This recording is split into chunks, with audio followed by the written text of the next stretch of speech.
일반적으로 레스토랑에서 감자튀김을 만드는 방법은 이렇습니다. 감자를 커터기를 사용해서 길쭉한 모양으로 잘라준 후 하룻밤 물에 담가서 보관해 두었다가 다음날 낮은 온도에서 한번 튀겨서 준비해두고 주문이 들어오면 높은 온도에서 마지막으로 튀겨서 고객들에게 판매합니다. 이런 식으로 튀겨진 감자튀김은 바로 먹었을 때는 바삭하고 맛있지만 시간이 지나면 금방 눅눅해지는 단점이 있는데요. 그래서 요즘 3번 조리하는 감자튀김 요리법이 점점 알려지고 있습니다.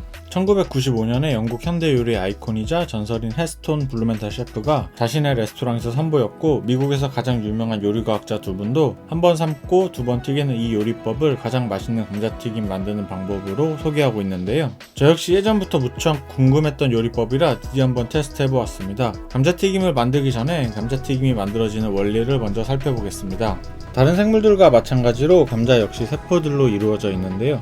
감자튀김에 영향을 주는 요소들로 세포 안의 전분 알갱이들, 당류, 그리고 이 세포들을 달라붙게 접착시켜주는 팩틴이 있습니다. 감자튀김을 맛있게 만들기 위해서는 높은 온도의 열에서 겉에 붙은 당류들이 타지 않도록 어느 정도 제거해 주셔야 하고요. 맛있는 감자튀김에서 가장 중요한 부분이 이 전분 알갱이일 수 있는데, 이 전분 알갱이는 열이 가해지며 팽창하다가 결국에 터지면서 감자튀김에 꽂힌 바삭한 층을 만드는데요. 이때 너무 높은 온도를 가하면 접착제 팩틴이 기능을 하지 않아 감자는 부셔져 버립니다.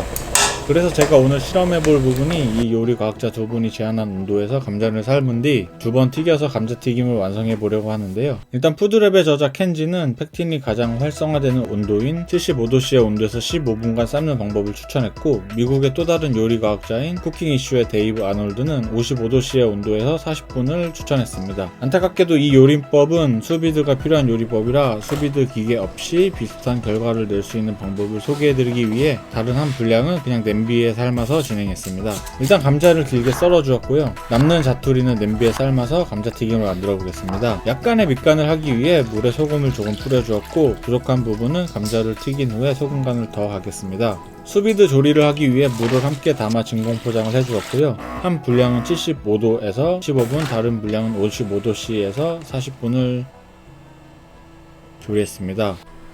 또 다른 분량도 냄비에서 기포가 아주 살짝 올라올 정도로만 삶아주었습니다. 대략 80도 정도 되지 않았나 예상해봅니다. 안타깝게도 이 감자튀김을 만드는데 더 맛을 좋게 해주는 부분이 이 식혀주는 단계인데, 조리되면 팽창했던 전분층들이 식으며 젤라틴화되어 더 단단하고 바삭한 튀김층을 만들어줍니다. 완전히 식혀주고 첫 번째 튀김 단계를 진행해 보겠습니다. 요리과학자 두 분의 의도보다 제 감자튀김 크기가 큰 것 같아 10도씩 낮은 온도에서 대략 3-40초 더 튀겨주었습니다. 일단 낮은 온도에서 오랫동안 튀기는 감자튀김을 만드는 방법은 감자칩처럼 바삭한 껍질 부분을 만들어주는데요. 짜투리다 보니 얇아서 포슬포슬한 속살이 별로 없을 것 같았습니다. 두 번째로 75도씨에서 15분 동안 삶은 켄지의 감자튀김은 제 예상대로 길지 않은 시간인 15분 동안 감자 표면에 큰 변화를 만들어내지 못하여 감자 표면이 아직 매끈했고 감자도 단단해 보였습니다. 그런데 마찬가지로 55도라는 낮은 온도에서 큰 변화를 예상치 못한 데이브 아놀드의 감자튀김에서 좀 더 거칠고 부드러운 감자튀김의 표면을 발견할 수 있었는데요. 마지막 결과가 꽤나 기대되었습니다. 마찬가지로 감자가 식을 때까지 다시 감자를 식혀주었습니다. 한번 자세히 비교해보면 첫 번째 감자는 바삭한 칩으로 발전할 부분이 많이 발전하지 않은 모습을 볼 수 있었고, 두 번째 감자는 너무 발전한 나머지 약간 건조해 보이고 속살도 별로 없을 것 같았습니다. 세 번째 감자는 완벽하진 않지만 색도 더 좋고 부드럽고 바삭한 칩으로 발전할 부분이 살짝 보였습니다.